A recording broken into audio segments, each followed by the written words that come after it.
सिर्फ 100 ग्राम की वजह से 140 करोड़ लोगों का सपना टूट गया।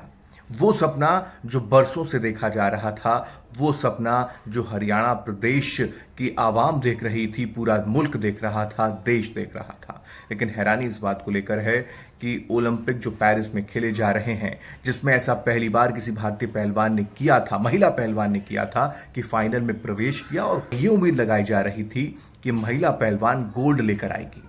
लेकिन वो सपना टूटा तब जब 50 किलो से ज्यादा उनका वजन होने की वजह से उनको डिस्क्वालीफाई कर दिया गया। एक अलग तरीके का सोशल मीडिया पर हंगामा शुरू हो गया। ये तक कहा गया कि ये कोई साजिश है जो विनेश फोगाट के साथ की गई है। इसके लिए जिम्मेदार सरकार तक को ठहरा दिया गया विरोधी पार्टियों के नेताओं की ओर से।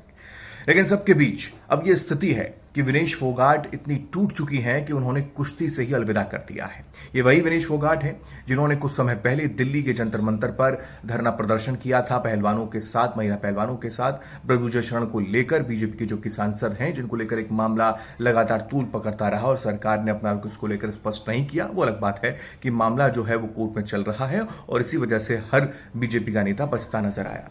लेकिन विनेश फोगाट ने अब एक जो ट्वीट किया उसने खलबली मचा दी, क्योंकि उन्होंने कुश्ती से अलविदा कह दिया। उन्होंने ट्वीट में क्या लिखा है वो आपको बताते हैं। मां कुश्ती मेरे से जीत गई और मैं हार गई, माफ करना। आपका सपना, मेरी हिम्मत सब टूट चुके हैं, इससे ज्यादा ताकत नहीं रही अब। अलविदा कुश्ती 2001 2024, आप सबकी हमेशा ऋणी रहूंगी, माफी।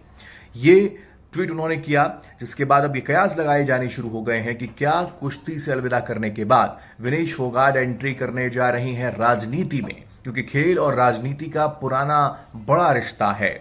और यही वजह है कि अब ये कयास लगने शुरू हो गए, क्योंकि आने वाला वक्त हरियाणा के विधानसभा चुनाव का है और ऐसे में हरियाणा प्रदेश के तमाम लीडर्स एक्टिव हैं। सोशल मीडिया हो या फिर सड़क हो या संसद हो, वहां से अब आवाज विनेश फोगाट की बुलंद की जा रही है। तो क्या विनेश फोगाट को राजनीति में एंट्री मिलने जा रही है? टीएमसी से जो कि सांसद हैं अभिषेक बनर्जी, उन्होंने एक बड़ी मांग कर दी। अभिषेक बनर्जी का कहना है कि या तो उनको राज्यसभा की सीट दी जानी चाहिए या फिर उनको भारत रत्न दिया जाना चाहिए।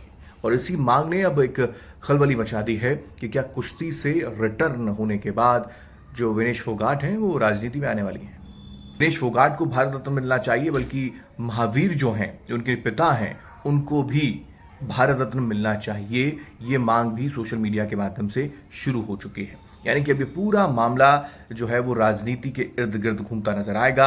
जाहिर सी बात है, आने वाला वक्त चुनाव का है और ऐसे में कुश्ती से अलविदा खुद विनेश फोगाट ने कर दिया। वो टूट चुकी हैं, ये जिक्र उन्होंने किया और इमोशनल तरीके से इन सारी चीजों को लाने का प्रयास राजनीतिक पार्टियों के नेता करेंगे, खासकर वो पार्टी जो कि विपक्ष में हरियाणा में है, यानी कि कांग्रेस इसको पूरी तरीके से बनाना चाहती है और सीधे बैकफुट पर सरकार को लाना चाहती है कि एक तरफ आपने न्याय महिला पहलवान को दिल्ली में नहीं दिया, तो वहीं दूसरा न्याय जो उसको इंटरनेशनल लेवल पर मिलना चाहिए, भारतीयों को, भारत सरकार को पक्ष रखना चाहिए था मजबूती के साथ, वो नहीं रखा गया।